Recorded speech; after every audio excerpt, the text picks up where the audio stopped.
Praise God. So, hallelujah. Namiss ko kayo mga kapatid. Lalo na ang ingay ng pagpupuri ng Few Saints. Amen. Praise God. So, tayo po ay magsisimula sa ating Sunday School sa page 10. Praise God. So, meron po kayong muli. Pinapaalala ko po. Praise God, kung meron kayong notes sa ating Sunday School, ating kukuhain, buksan, at dito po tayo mag-start sa page 10. Praise God. Page 10. Ang nakakita ay magsabing, Praise the Lord. Praise the Lord. Okay, bilang pa lang po. Pero kapag ano yan, pag-search sa Google, ang bilis yan. Type lang ba? Pag sa Facebook, hanapin ko kasi para ma-stock ko nga. Bilis talaga. Kitang-kita ka agad yan. Sa notes natin, nakita na po ba? Amen. Amen. Yung mga nag-i-email na, bihira lang yan mag-Facebook. Bihira mag-YouTube. Pero mabilis magbukas ng notes or Bible. Amen. Amen. Praise God. Biro lang. So, alam ko naman, lahat po tayo ay marunong magbuklat ng ating notes and Bible. So, tayo po ay magsimula. Praise God. Sa page 10, invisible yet seen and heard. And heard, mga kapatid. Alright. Hindi nakikita, praise God. Ngunit nakita at naririnig o narinig, mga kapatid. Praise God. Sa first paragraph, although the spirit submerging the 120 was invisible, it was manifested itself in such a way that the disciples could determine either if a believer had received an identical experience. Sabi mga kapatid, bagaman ang Espiritu ay, praise God, ay bumaba sa 100 at 20 katao, ito po yung mga disciples ng Panginoon, na ano nyo po ba, na susundan nyo po ba yung event sa Bible, yung patungkol sa 120? Praise God. Ito po ay patungkol po sa outpouring ng Holy Ghost doon sa Jerusalem, mga kapatid.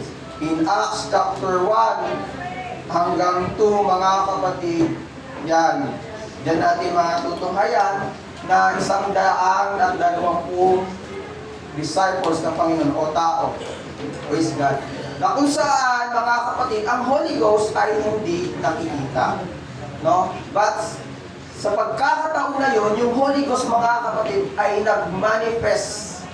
Hindi man nakikita, pero merong ebidensya, merong kapahayagan. And then sabi, ito ay nagpakita sa paraang malinaw na matutukoy ng mga alagad kung ang isang mananampalataya ay nakatanggap ng parehong karanasan at inalin tulad ito ni Jesus sa hangin.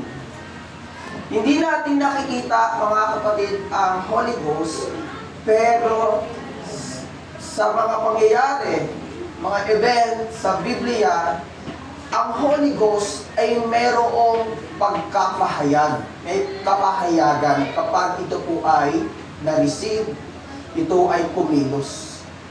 No? Mga kapatid, sana yung pangyayari, ito yung sa 120 na alagad ng Panginoon. Nasabi ng Panginoon sa John chapter 3 verse 8, inarintulan niya ang Holy Ghost sa hangin. Na sinasabi dyan, mga kapatid, ang hangin ay umiihip kung saan nito ibig. At naririnig mo ang tunog nito, ngunit hindi mo alam kung saan ito nanggaling at kung saan ito papunta. Meron na po ba sa inyo nakakita ng hangin? Diba? Naamoy na. Mga hangin yan, mga kapatid. Ang hangin di nakikita, nararamdaman, naaamoy, naririnig, lalo na kapag malakas. Amen. Diba? Ito ay sinabi ng Panginoon. Mga na ngunit hindi mo alam kung saan ito nanggaling at kung saan ito papunta. Mayroon ba sa inyo nakaka-identify kung saan talaga galing yung hangin? No? Pag yung ano po, Pastor, pag may lagay ka na something na gawin, pag makapaganyan siya, ibig sabihin doon na gagawin. Oo. Bago-bago po siya, di ba? Kapag ang hangin, gusto mong matukoy kung saan nagagaling, no? Pero hindi yung consistent na dyan talaga papunta. Lumilihis siya, mga kapatid, no? Nag-iiba ng direksyon. At yun yung sinabi ng Panginoon, mga kapatid, na ang hangin ay hindi mo alam kung saan tutungo, saan papunta. Alam mo mga kapatid, meron rin itong may nakatago rin ng mensahe ang Panginoon patungkol dito. Na ang bawat isa sa atin, hindi natin alam kung anong kahinatnan, ano yung patutunguhan ng bawat isa sa atin. Dati ba, in-expect nyo na maging apostolic kayo? Dati ba, in-expect nyo na papalakpak rin ba kayo, magpupuri? Dati nga, tinatawa na lang natin yung gantong paraan ng pagsamba, di ba? Amen. Di ba? Hindi natin alam. At di natin alam yung katabi natin, mga kapatid, balang araw ay maging senador, no? Maging mayor, maging presidente, no? Presidente ng ano? Association. Ano ba yung sa school, sa mga magulang? PTA. PTA? Presidente ng PTA muna. Praise God. So, ang Holy Ghost ay hindi nakikita, praise God, at ganun rin hinalintulan ng ating Panginoon, mga kapatid. So, simulan na ang paragraph, mga kapatid, sa page 11. Although wind itself is invisible, the effects produced by the blowing wind can usually be both seen and heard. Sabi, bagaman hindi nakikita ang hangin, mga kapatid, ang mga epekto ng pag-ihip nito ay karaniwang parehong nakikita at naririnig. Praise God. Makikita ang hangin kapag may mga bagay na sumusunod doon. Halimbawa yung dahon, kamo, yan mga kapatid.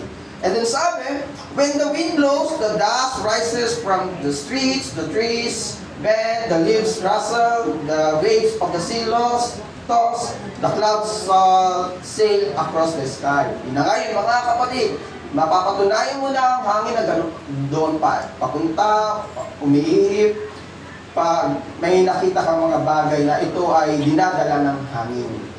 Yan yung kaluskos, alon na gumagalaw sa dagat, ulap na dumaraan sa kalangitan. And then sabi mga kapatid, so it is with the Holy Spirit, the Apostle Peter referring to the effects produced by the Spirit on the day of Pentecost. Said, Acts chapter 2 verse 33. Kung meron po kayong Bible, samahan niyo po akong magbasa sa Tagalog. Praise God. Dahil dito, siya ay itinataas sa kanan ng Diyos at tinanggap mula sa Ama ang pangako ng Espiritu Santo. Ito ang kanyang ibinuhos na ngayon ninyo ay nakikita at naririnig. Praise God. Ang Diyos, mga kapatid, bilang siya po ay walang laman, walang dugo at buto, na nagkaroon ng kapahayagan sa katawan ng ating Panginoong Hesukristo, mga kapatid. At yung sinabi ng Panginoon, mga kapatid, na siya ay ang comforter, mga kapatid, ay nagkaroon na rin ng kapahayagan yung pagkilos ng Espiritu, mga kapatid. Na kung saan na ito po ay ibinubuhos ng Diyos sa ating lahat, sa bawat laman. Nasabi niya, ito po ay nakikita at naririnig. Kung maka-attend po kayo ng mga konferensya, titindig balahibo yung mga kapatid natin. No? Dito pa nga lang hindi na tayo lalayo. Ang balahibo natin, titindig dahil hindi lang basta natin nakikita at naririnig kasi nararamdaman rin natin yung Espiritu Santo. Amen. Amen? Na totoo yung nakasulat sa aklat ng mga gawa, mga kapatid. Na hindi gawa-gawa lang, hindi lang rumor, mga kapatid, na kung saan na ang Holy Ghost ay para lamang sa mga apostol, kundi maging sa panahon natin ay nag-exist, mga kapatid, ng Holy Ghost. Amen. Amen? Amen. Praise God. Yung ganyang kaisipan mga kapatid, praise God. Ganyang kaisipan na hanggang dun lang sa panahon ng mga apostol, mga alagad ng Panginoon ng Holy Ghost. Mag-ingat po kayo mga kapatid. Yan ay nagdadala sa kapahamakan. Sa halip na tayo po ay naniniwala sa Espiritu Santo, na mag-aasam, na hihilingi ng Espiritu Santo, hindi mo naasamin kasi alam mo, hindi naman totoo. Pero salamat sa Diyos, binubuksan ang ating kaisipan patungkol sa mga bagay nito. Kaya kapag tayo po ay nasa loob ng church, mga kapatid, especially sa panahon na tayo po nagpupuri, hindi lang yung basta kantahan, mga kapatid. Ayun yung pagkakataon, yun yung tamang pagkakataon, mga kapatid, na tumanggap ng Espiritu Santo. Hindi lang kapag tugtugan, mga kapatid, hindi lang yung basta pakikinggan. Ayun yung tamang pagkakataon na tatanggapin yung banal na Espiritu. Hindi lang basta na may nababasa mga kanta, awitan, nagsisigawan. Hindi lang yan basta ganun, mga kapatid. Yan yung tamang pagkakataon na bubuksan natin ang ating mga puso para tanggapin yung banal na Espiritu na katulad na nangyari sa aklat ng mga gawa sa mga alagad ng Panginoon. Kaya, huwag mo natin hayaan mga kapatid na maging spectator lang tayo. Yung nagbabasa ka lang ng lyrics habang nagpupuri. No! Yun yung pagkakataon, mga kapatid. Nakikilos ang Espiritu ng Diyos. Amen. Sa pamagitan ng mga awit, mga lyrics, mga salita na nababasa natin sa pamagitan ng awit na yan, nakakatulong yan mga kapatid, nakatukoy ng ating puso. Buksan. Kasi ginagamit ng Diyos yan. Amen. Yung mga awitan na yan, pinagpipray yan. Yung mga kantahan na yan, yung mga encouragement na patungkol sa pagpupuri, pinagpipray yan. Sinasamahan yan ng Espiritu ng Diyos. Nang sa ganun, kung sino man ang makarinig, mga kapatid, ay maging kalakasan natin. At ito po ay ang Espiritu ng Diyos. Sapagkat hindi natin kayang magtagumpay sa mundong ito kung walang Espiritu ng Panginoon. Hindi natin kaya maglingkod sa Diyos ng may katapatan kung walang Espiritu ng Diyos. Hindi natin kaya, mga kapatid, na tanggapin ang mga challenges, ang mga praise God, ang mga hamon sa buhay, mga kapatid, kung wala ang Espiritu ng Diyos. Alam niyo kung bakit maraming nagbabackslide? Maraming nahuhulog sa tukso? Kasi hindi na inaasam yung Holy Ghost. Amen. Maraming hindi nakakadalo sa gawain ng Panginoon, nananamlay, kasi wala na ang pagtanggap o paghahanap sa Holy Ghost. Kaya habang tayo po naririto sa loob ng church, yung mga awitan ng lahat, yung mga pangingkayat na tumanggap ng Espiritu ng Diyos, gamitin natin. Amen. Sapagkat ang Espiritu ng Diyos ay bukas para sa lahat ng puso. Right. Amen. Praise God. Hallelujah. Kaya, praise the Lord. Sinabi dito, mga kapatid, ay sa ating notes, 1 Corinthians chapter 2 verse 4, my speech and my preach was not with enticing words of man's wisdom. Si Paul po nagsabi na ito, but in demonstration of the Spirit and of power. Sa lahat po ng ginagamit ng Diyos, mga kapatid, praise God. O sino man na sa likod ng pulpito o sa baba ng pulpito, mga kapatid, pinapaalala ng Diyos, hindi po tayo naririto para magpakitang gilas, ipakita na kung gaano tayo katalino, kung gaano tayo kagaling, mga kapatid. Sa harapan ng Panginoon, ano man ang ating pong narating, ano man ang estado natin ngayon sa buhay, mga kapatid, isa pa rin tayong alabok. Na kung ano man ang karunungan na meron tayo, galing, talento, mga kapatid, praise God, basahan lamang yan sa Panginoon. Kung ang ating sarili iaangat natin sa mga bagay na yan, mga kapatid, tayo pinakawalang kwentang nilalang sa mundo. Sumusunod tayo sa kaaway kay Satan, mga kapatid, kay Lucifer, mga kapatid. Kaya, hallelujah, yung mga talent, yung mga kakayahan, yung mga wisdom na meron sa ating mga kapatid, praise God, gawin lang natin kasangkapan. Pero mga kapatid, hayaan pa rin natin, tulad na sinabi ni Pablo, na mag-demonstrate ang Espiritu ng Diyos. at ang kanyang kapangyarihan. Dahil ang talent natin ay hindi makakapagligtas ng kaluluwa. Hindi makakapag-agaw ng mga backslider o mga unbeliever, mga kapatid sa kasalanan. Hindi yan. Ang talino natin, mga kapatid, oo, may kaya sila, pero hindi mo na madadala sa kaligtasan. Pero yung pagkilos, ang pag-demonstrate ng Espiritu ng Diyos, mga kapatid, ay kayang kalagan ang sino man ang makarinig ng salita ng ating Panginoon. Hallelujah. Kalagan sa kagawa ng kaaway, sa kasalanan, kahit man ang impyerno, mga kapatid, kaya pagtagumpayan ng sino man ang makakarinig na salita ng Diyos. Hallelujah. Hayaan natin, habang tayo po ay tumutugtog, habang po tayo nagsasalita, paubayan pa rin natin sa Holy Ghost, mga kapatid. Hallelujah.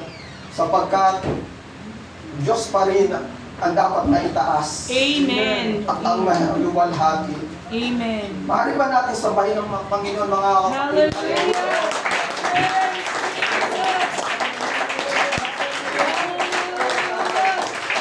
Hallelujah. Praise God. Habang nagpupuri, pumapalakpak, imagine mo ang Diyos ay nasa kalagitnaan natin. Itaas natin ang pangalan ng Panginoon. Walang ibang dapat na itaas. Kundi ang pangalan ng ating Panginoon na Jesus. Oh, Jesus. Hallelujah. Hallelujah. Yes, Jesus. Hallelujah. Hallelujah. Hallelujah. Hallelujah.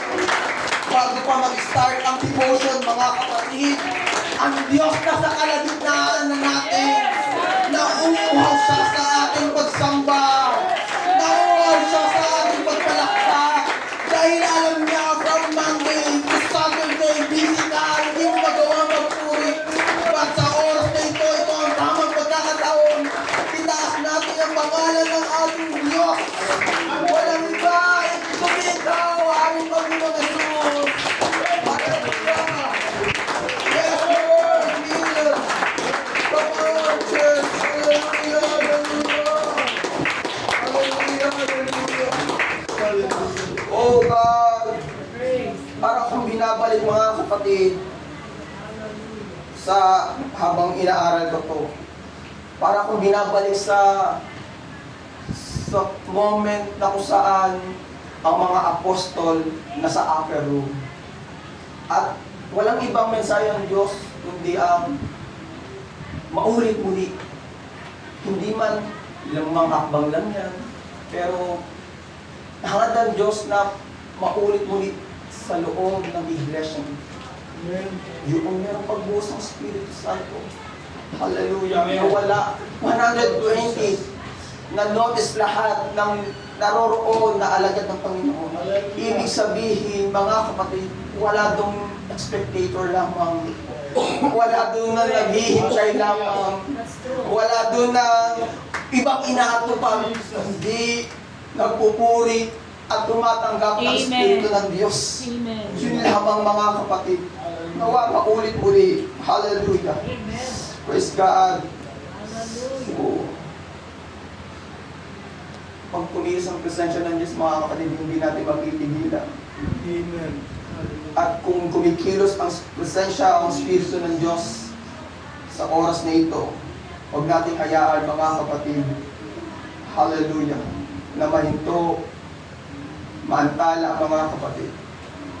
Sige, may pagkakataon ka na gamitin mo yung oras na ito para luwalhatian ng Diyos.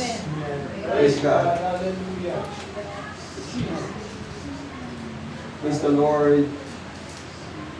Continue po tayo, mga kapatid.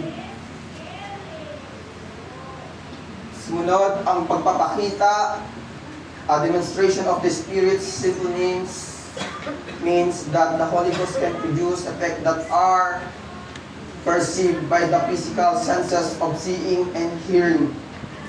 Sinasabi, ang pagpapakita po ng Espiritu Santo ay nangangahulugan ng Espiritu Santo po ay makakagawa ng mga epekto na maaaring makita at marinig ng physical na pandama. No? Wala pong, kasi ano eh, kung mapapansin niyo po, sa ibang sekta, di na tayo magbabanggit. Basta lamang mabanggit yung Espiritu Santo sa lugar na yun, pakiramdam nila kumilos na. Mga kapatid, ang pagkilos ng Espiritu Santo ayon rin sa ating itinuturo ngayon, ito po ay nakikita.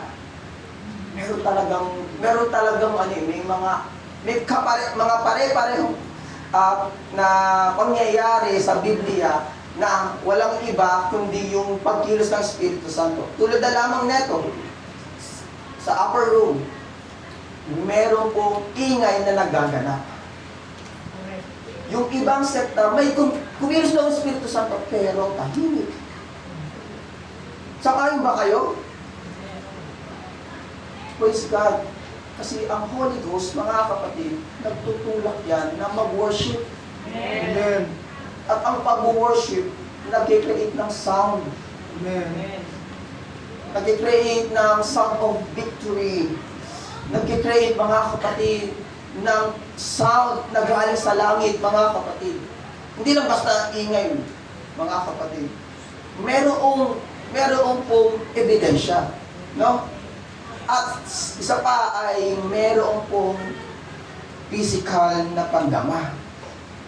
Sabi of physical senses of seeing, hearing. Meron pong mararamdaman. Amen. Meron pong mararamdaman. Isa sa dati kung bakit kini-question ko po yung ibang sekta, mga kapatid. Sa akin lang opinion ko lang po ito. Na, yung iba, mga kapatid, praise God, okay lang na dumalo sa ganitong ganyan, na kahit walang nararamdaman. Pero para sa akin, mga kapatid, kasi ang Diyos, pag kumilos sa buhay natin, meron ka talagang mararamdaman. Amen. No? Right.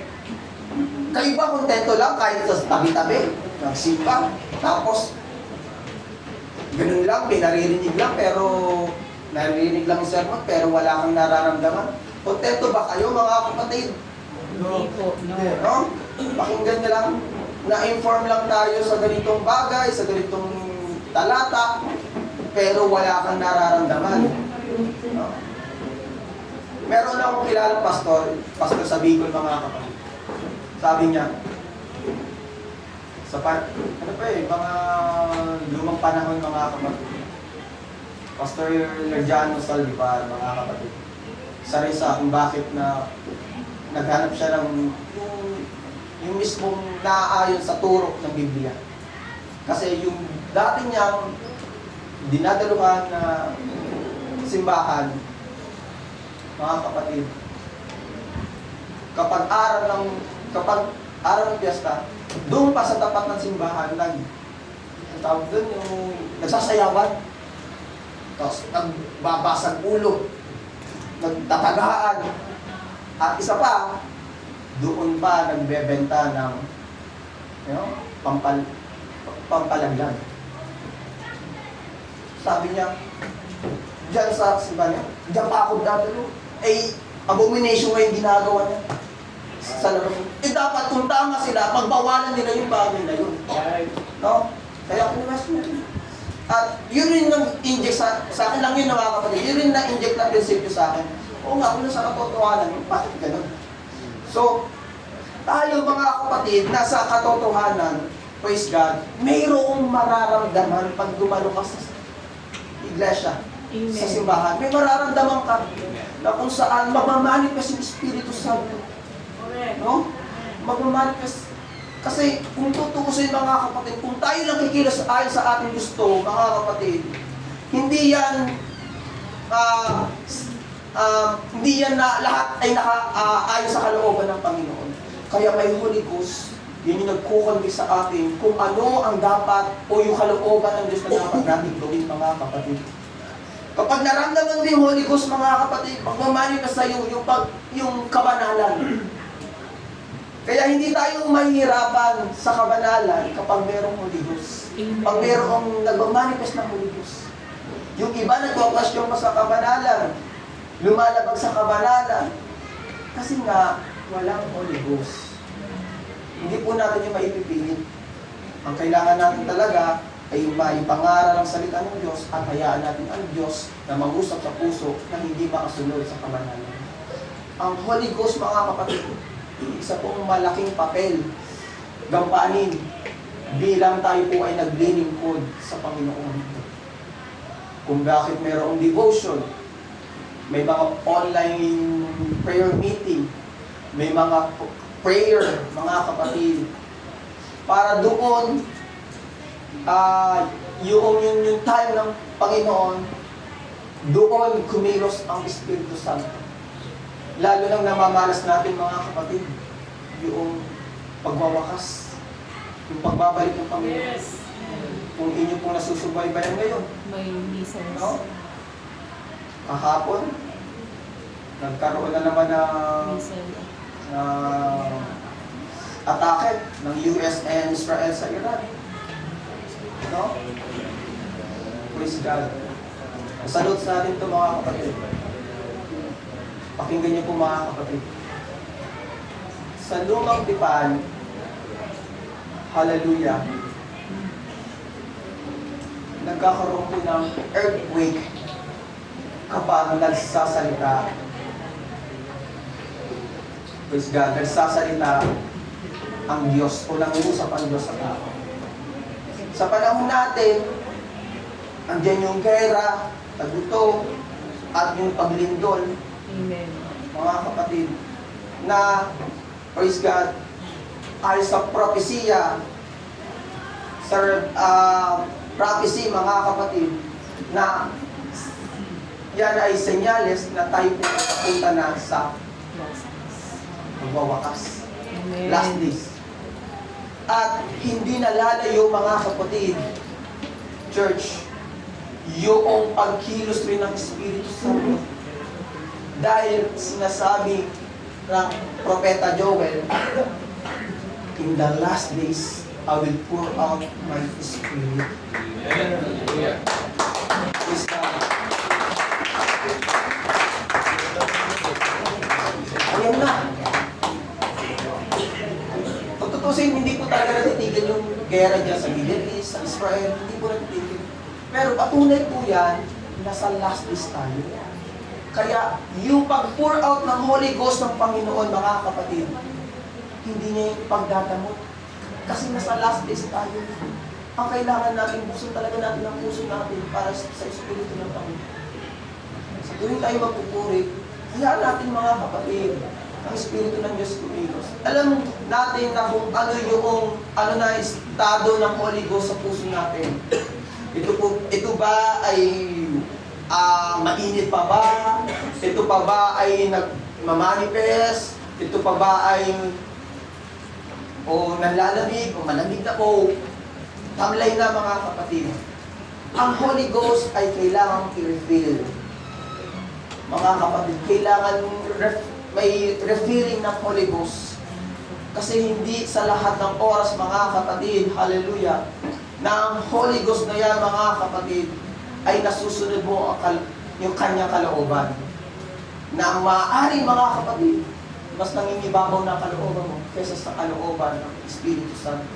Kaya, kailangan natin na tayo po ay magpatuloy, hallelujah, na hanapin ang Espiritu ng ating Panginoon. Hallelujah.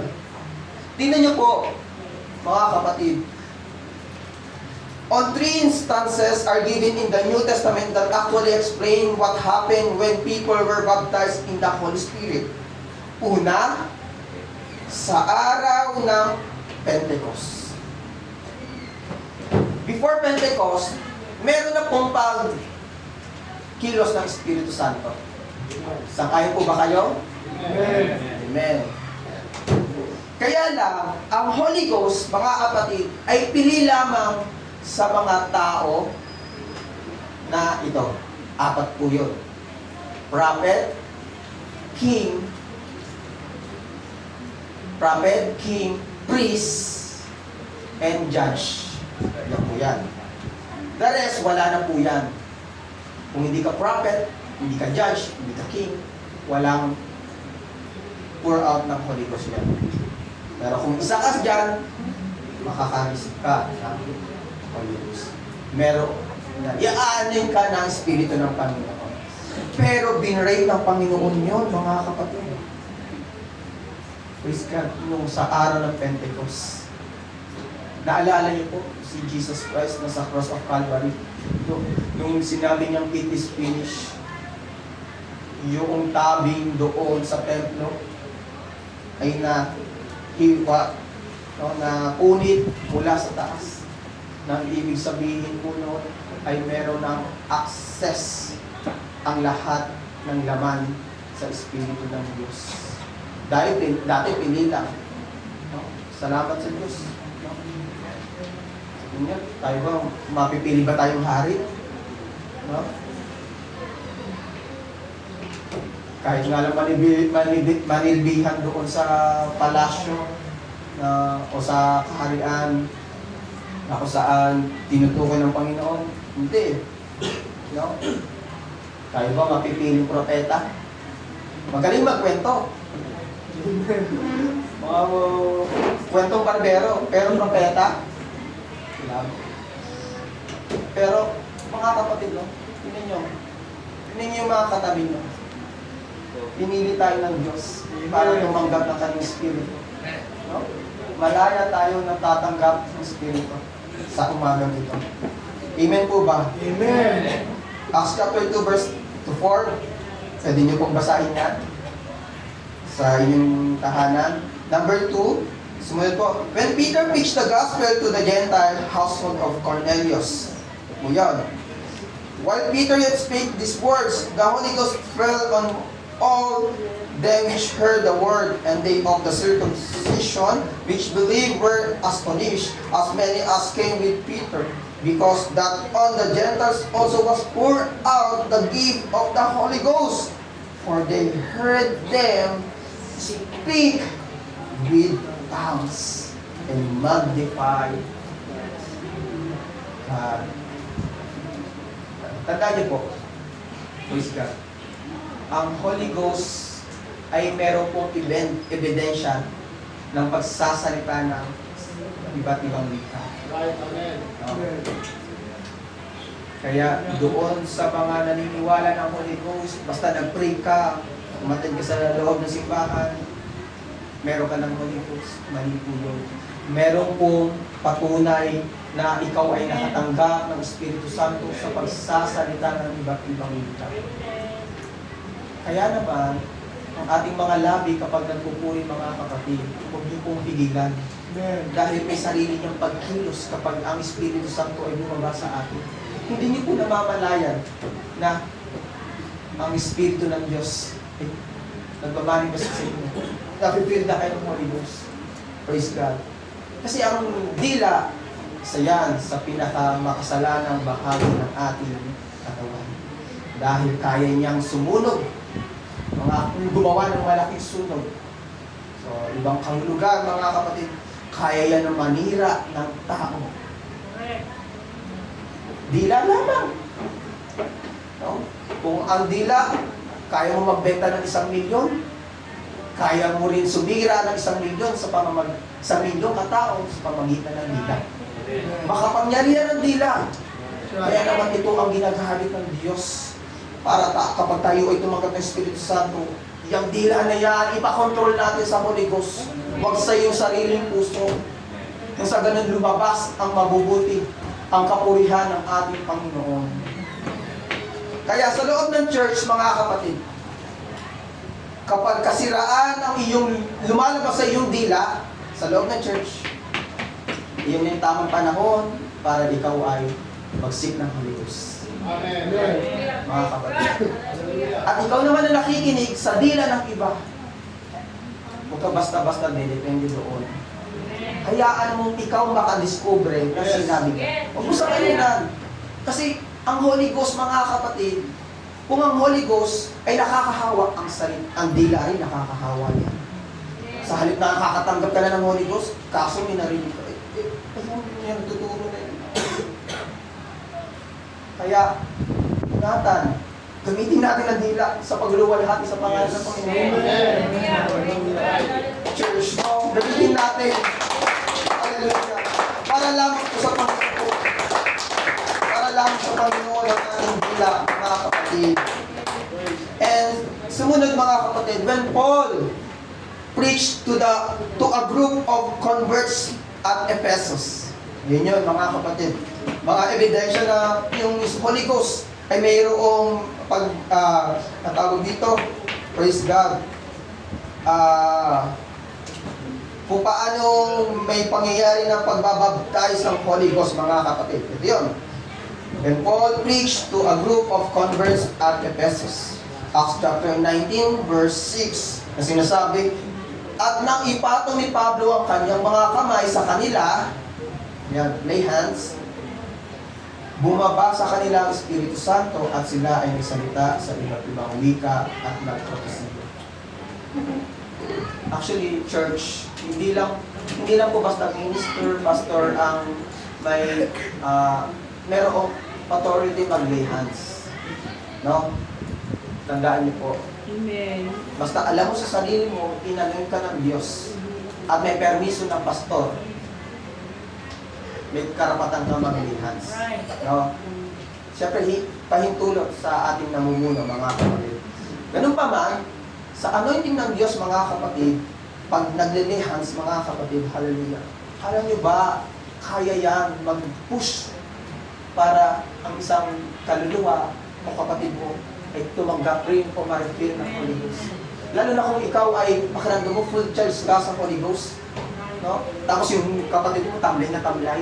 Hindi mo ba tayong pagkakataon na i-lay hands mo, ipag-pray mo. No? Kasi hindi ayon sa ating sariling kakayahan o lakas tayo magtatagumpay, kundi sa kapangyarihan ng Espiritu Santo. Amen. The best mga kapatid na feedback sa kapatid o sa tao na nangangailangan ng tulong, lalo na kapag nagrarant sa'yo, is humingi ng tulong, ganyan, talagang depressed na, hindi na alam gagawin, talagang wala nang magawa mga kapatid kundi humingi ng tulong sa'yo. Ang pinakamagandang feedback o response dyan, ipag-pray mo at ilay hands mo. The best yun mga kapatid. Amen. No? The best yun. May nakagawa na ba sa inyo noon? Amen. Ha? Gawin natin yung mga kapatid bilang magkakapatid tayo sa Panginoon. Sa halip na i-down natin, itulak, ihatakin natin pababa, buti ka sa'yo. Mas ka na, ipag-pray natin. No? The best ang prayer. Hallelujah. Di mo alam yung katabi mo kung ano pinagdadaanan niyan. No? Maaaring ngayong Sunday, hindi na makakadalo. Pero dahil nagkita kayo, baka yung pagkakataon na payuhan mo, maipag-pray mo. Maging kalakasan tayo sa isa't isa mga kapatid. Sapagkat lahat tayo po ay merong kahinaan. Wala, sa akin pa lang marami kayo mapupuna. Praise God. Maging kalakasan tayo sa isa't isa dahil ayun lamang po ang magiging puhunan natin para magpatuloy tayo sa Panginoon. Hallelujah. Amen. Ang prayer, ang encouragement, at yung ilapit natin sila sa Panginoon, mga kapatid, malaking bagay yan. At yun ang tunay na pagiging Kristiyano. Amen. Hindi lahat kasi sinasabi na may Holy Ghost, pero ang pagmamahal sa kanyang kapatid, wala na. Andiyan pa ba yung Holy Ghost kapag gano'n, dinadown mo, dinakatak mo? Church, kung napapansin niyo po sa Acts chapter 2, sila po ay nagkaroon ng pagkakaisa. At meron pong pagkilos ng Espiritu nila. Kung napansin niyo po, meron pong breaking of bread, nag-unity sila sa prayer. Kasi nagmamanifest talaga yung Holy Ghost. Kaya kung kailangan natin, mga kapatid, yung Holy Ghost, kung wala ka ng pag-ibig sa iyong kapwa, sa iyong kapatid, we need the Holy Ghost. Hallelujah. Lord, questionin mo, hallelujah, ang sarili mo. Kahit ako ganito. Lord, gusto kong ibalik yung dating pagmamahal ko sa aking kapatid, pagmamahal ko sa aking pastor, pagmamahal ko sa gawain mo, wala pong iba kasi niyang magbibigay ng gasolina para bumalik yung mga dating pagmamahal mo sa gawain, kundi yung Espiritu ng Diyos. Kaya makita niyo po, after ng outpouring ng Holy Ghost sa Acts chapter 2, nag-spread out ang gawain ng Panginoon. At marami po naligtas. Amen. Hallelujah. Praise God. Ito. Nagturo si Paul sa Ephesus at marami pong na-convert. Marami pong nakareceive ng Holy Ghost. Parang ano lang yun mga kapatid, casual na Bible study. Praise God. Hindi natin nakalain kung kailan kikilom ang Espiritu ng Diyos. Pero, kung ikaw ay naghahangad na kumilos ang Espiritu ng Diyos, praise God, yun yung tamang pagkakataon. Kung hindi mo inaasa. Ang Espiritu ng Diyos, mga kapatid, ay hindi niya nakapendepende sa katabi mo o sa paligid. Ang pagkilos ng Espiritu Santo ay nasa iyo. Kasi pwedeng kumilos ang Espiritu ng Santo sa kalahatan, pero ikaw mismo ay sarado ang puso. So, laking problema yun mga kapatid. Ang Holy Ghost, para sa lahat yun. Kaya nga, kung meron po kayong kabigatan, kahit ang mga bata, mga kapatid, pwede niyo pong bulungan. Kung yung anak, ako, kung nandito sa harapan, bulungan niyo po na mag-i-instruct kayo kung anong dapat gawin during altar call. Kasi ang Holy Ghost wala po talaga pinipilitan. Ang Holy Ghost sa lahat ng laman, walang age limit. Ang baby nga, mga kapatid, kung nakikita, mayroon po kayo nagpapalit na video clip, nag-speaking of tongues. Kasi ang Holy Ghost talaga binibigay, pinagkakaloob ng Diyos. Hallelujah. Kasi gusto ng Diyos, ang lahat po ay maligtas. Hallelujah. So, mag-jump po tayo mga kapatid. Praise God. Dito na po tayo sa sumunod na ito. When the laws was first given to Moses, unusual demonstrations accompanied the event that the quaking of Mount Sinai, thunder, smoke, and the sounding of a trumpet. However, these fearful signs were no longer in effect at each reading of the law to the people. Only the initial rendering of the law included signs and wonders in the elements. Praise God. Sa panahon to na binibigay yung Ten Commandments sa Mount Sinai ng mga kapatid. At walang duda, mga kapatid, sa pagkakataon na yun, ang atmosphere na kung saan ang Diyos at si Moses, praise God, ito ay filled ng Holy Ghost. Na kung saan, sabi, no, kung mababasa niyo po yun sa talata niyan, na mayroong paglindol, smoke, hallelujah, thunder, mga kapatid. Praise God. Iyon ay nagpapatunay na mayroong kakaibang nangyayari noong ibinibigay yung 10 utos. At kakaiba rin ang nararamdaman ni Moses. Kaya nga mga kapatid, na yung sulat ni Moses ay inspiring mga kapatid. Unlike sa ibang mga writer ng book, kasi si Moses mga kapatid, hallelujah, hindi lang siya basta dinidiktahan ng Panginoon na dapat niyang isulat, kundi meron rin pong pagkilos ng Espiritu ng Diyos sa kanya. Time ngayon. Kung mapapansin po, si Mark, si Luke, hindi katulad kay Moses, may naririnig na tinig at filled ng ganito. May gantong atmosphere sa kanyang lugar Kila Mark, Luke, ganyan. It means, naisulat lamang mga kapatid. Ganun pa man mga kapatid, hindi ibig sabihin na hindi yun inspired ng Holy Ghost. Kundi mga kapatid, ang experience ni Moses ay kakaiba kumpara sa lahat. Kakaiba mga kapatid. Kaya yung conviction ni Moses na ituro ang 10 utos o yung mga batas ay naroroon kahit na ang marami sa kanya ay against. Biruin mo mga aral, mga knowledgeable na ang mga Israel sa turo ng Egyptian. Tapos, bibigyan mo ng mga bagong batas. Hindi ba nakakadismaya yun? Teka lang muna, Lord. Milyon yan. Ipangangaral ko yung ganyan. Baka pwede isa-isa lang, ganito, ganyan. Di ba? Tayo pa nga lang. Diba? Sa loob ng bahay. Turo yung tanong Diyos. Teka lang, Lord. Mga tupan yan. Devoted yan. Di ba? Na inagagets yun po ba? Amen. Ngayon, si Moses bababa ng Mount Sinai, ituturo yung promise of God sa isang Diyos. Iba. Nagsalita na kayong labag. So, binibigay niya yung reality sa akin. Kaya talagang buong loob, tinuro ni Moses. May against ba? Meron. Gumawa nga ng golden court eh. Diba?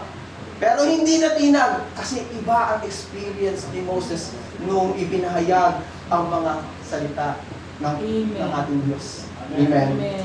Yung mga kapatid, Holy Ghost. And then, but the moment that Peter and his command, Peter and the Jewish brethren already knew what had happened on the day of the Pentecost. Reluctantly, they obeyed God and visited the home of Cornelius. No one anticipated that Gentiles would also be privileged to receive his heavenly baptism. Praise God. Hallelujah. So, wala pong nag-aanilangan. Kapag talaga nagmamanifest yung Holy Ghost, mga kapatid, praise God, buong loob, hindi ka mag-hesitate, mga kapatid. Hallelujah. Na gawin, hallelujah, yung salita o inuutos ng ating Panginoon. Praise God. Kaya ito si Paul, mga kapatid, ay naging mga ngaral na ng mga hentil. Tayo po yun. Isa na rin tayo. Sa nakaabot ng sulat o mga pangangaral ni Pablo, mga kapatid. And then, praise God. Praise the Lord. Dito tayo sa But the moment that Peter and his companion heard the Gentiles speak with tongues, immediately they understood and acknowledged that God had also given His Spirit to the Gentiles. No other evidence was needed or desired, for they heard them speak with tongues, and that was enough. In relating the incident to other Jewish leaders of the church in Acts chapter 11, Peter defended his visiting and preached to the Gentiles. Tulad po ni Moses. Hallelujah. Kung paano, yun niyo po, iba ang conviction na merong personal encounter sa Diyos. Tama? Amen. Si Moses, hindi siya napatinag sa paniniwala na kararami, sa maling paniniwala na kararami. At ganun din si Paul. Hindi siya nagpatinag mga kapatid, na kahit si Peter against sa kanya, hindi ako nagkakamali mga kapatid, parang against si Peter, na ipangaral sa Gentiles, dapat sa Diyos lang yan. Pero si Pablo, mga kapatid, hindi nagpatinag. Hindi. Ang Holy Ghost ay para sa lahat ng mga. Amen. Ni-repress ko lang mga kapatid mo.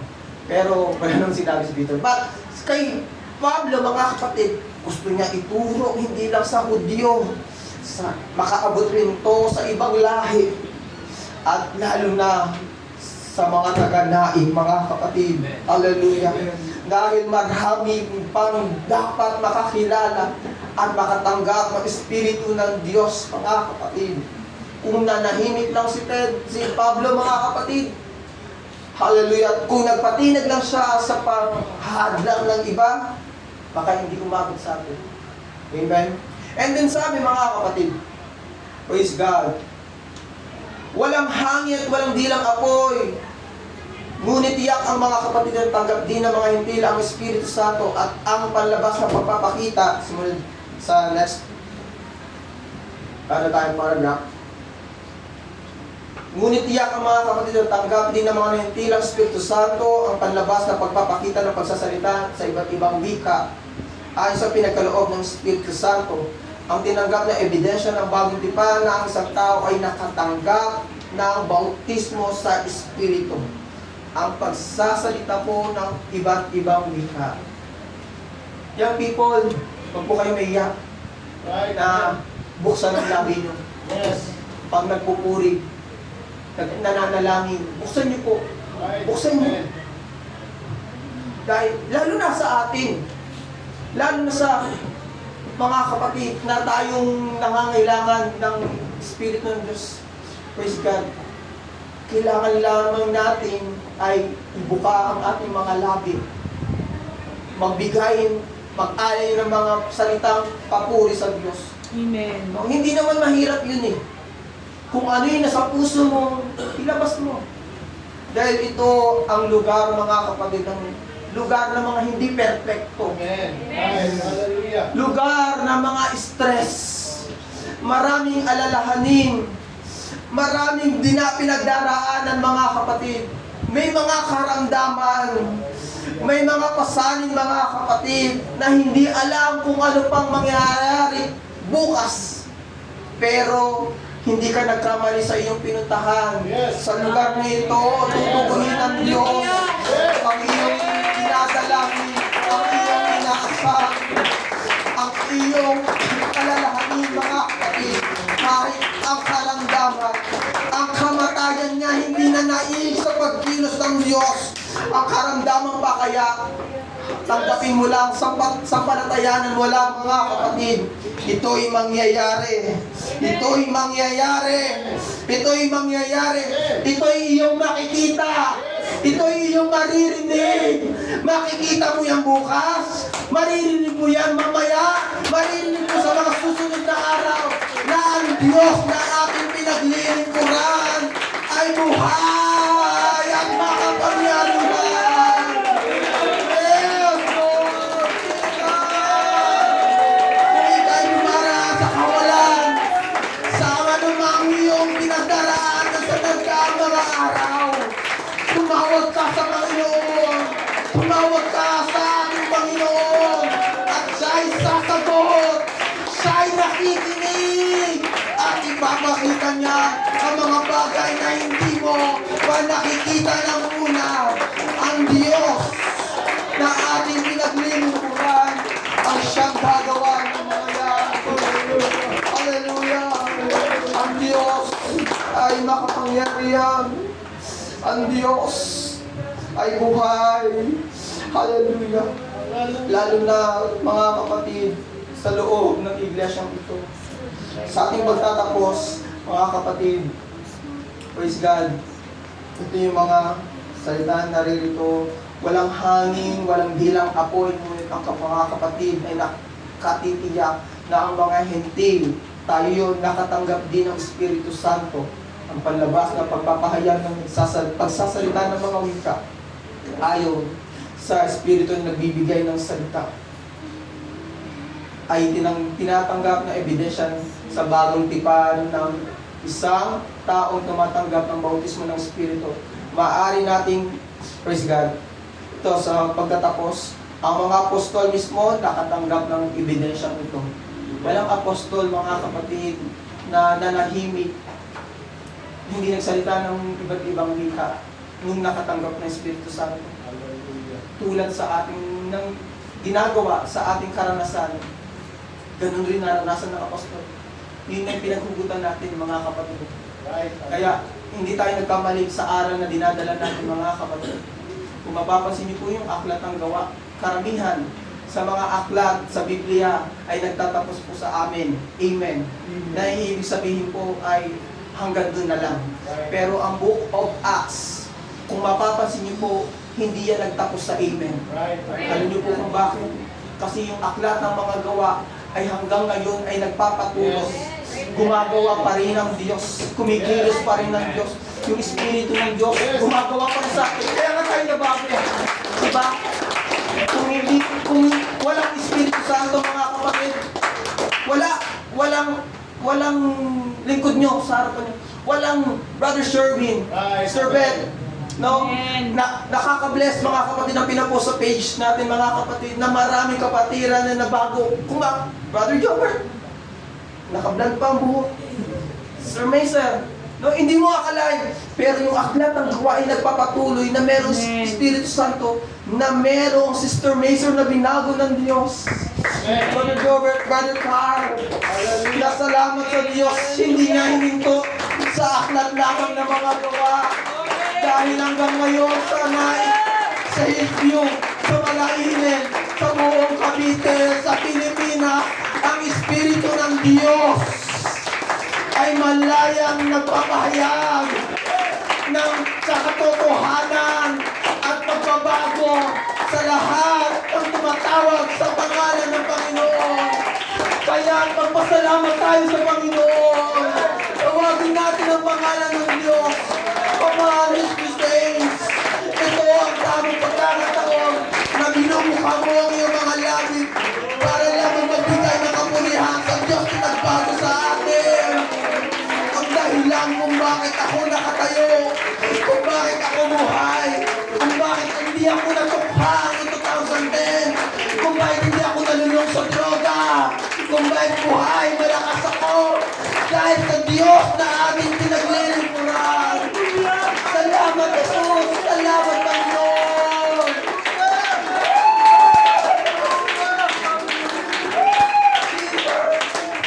Yes Lord, nakikita namin, naririnig namin, tunay ang iyong intensyon ng pagkilos sa Espiritu.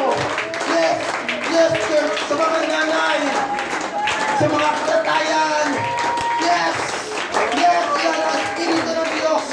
Naririnig mo na, nakikita mo ba na ang Diyos ay kumikilos tulad sa upper room. Yes, hindi man tayo 120 ngayon, pero ang Espiritu ng Diyos ay malayang kumikilos. Hallelujah! Wala pang devotion. Ang Espiritu ng Diyos. Yes, hallelujah! Naghahanap na sa atin. Nasaan na ang kapatid ko? Nasaan na ang anak ko? Yes, Lord!